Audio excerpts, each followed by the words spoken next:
మర్రి golden diamonds ప్రముఖ hero Shri victory Venkatesh గారి చేతుల మీదుగా రేపే గొప్ప ప్రారంభం. ప్రారంభోత్సవ మరియు అక్షయ తృతీయ ప్రత్యేక ఆఫర్ గా VA పై ఫ్లాట్ 25% తగ్గింపు.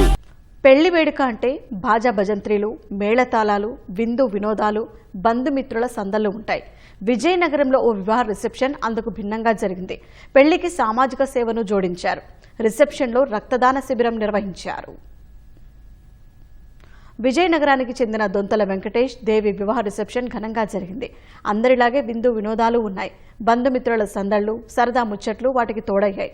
అంతటి వరకే అయితే ఈ రిసెప్షన్ గురించి చెప్పుకోవాల్సిన పని ఉండేది కాదు. వీటికి అదనంగా మిగిలిన వారందరికీ భిన్నంగా సామాజిక కోణాన్ని జోడించారు. అందుకే ఈ వేడుక గురించి ప్రత్యేకంగా చెప్పుకుంటున్నాం. పెళ్లి రిసెప్షన్లో 10 మందికి ఉపయోగపడేలా రక్తదాన శిబిరం ఏర్పాటు చేశారు. పెళ్లి కుమారుడు దొంతల వెంకటేష్, తండ్రి పాపునాయుడు, చుట్టాలు, స్నేహితులు రక్తదానం చేశారు. రక్తం సేకరించిన రెడ్ క్రాస్ ప్రతినిధులు రక్తదాతలకు ధ్రువపత్రాలు అందజేశారు. శుభకార్యంతో పాటు సేవా కార్యంలో భాగస్వాములు అయ్యారంటూ అభినందించారు.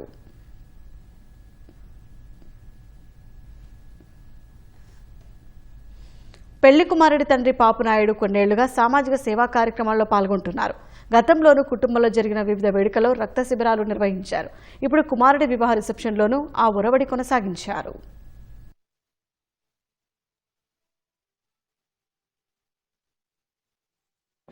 ఇది మా ఆలోచన కాదు, మా నాన్నగారు ఆలోచన.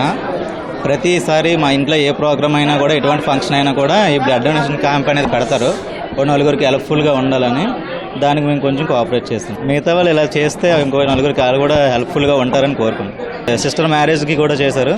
ఇది ఇప్పుడు నా మ్యారేజ్కి కూడా చేస్తున్నాను. నేను 1993 సేవా కార్యక్రమాలు చేస్తుంటాను. అలాగే ఈ రక్తదాన శిబిరాల వరకు 10 వరకు నేను పెట్టాను. నేను పెట్టిన ప్రతిసారి ఒక 50-60 మంది ఫోన్ చేస్తుంటే 10 మంది అని వచ్చిస్తుంటారు. ఏప్రిల్, మే, జూన్లో రక్త కొరత ఎక్కువగా ఉంటుంది. ఆ కొరతను మనం నివారించాలంటే మనలాగా ఇంకోళ్ళు ఇన్స్పిరేషన్ అవుతారనే ఉద్దేశంతోనే ఈ కార్యక్రమాన్ని చేయడం జరుగుతుంది.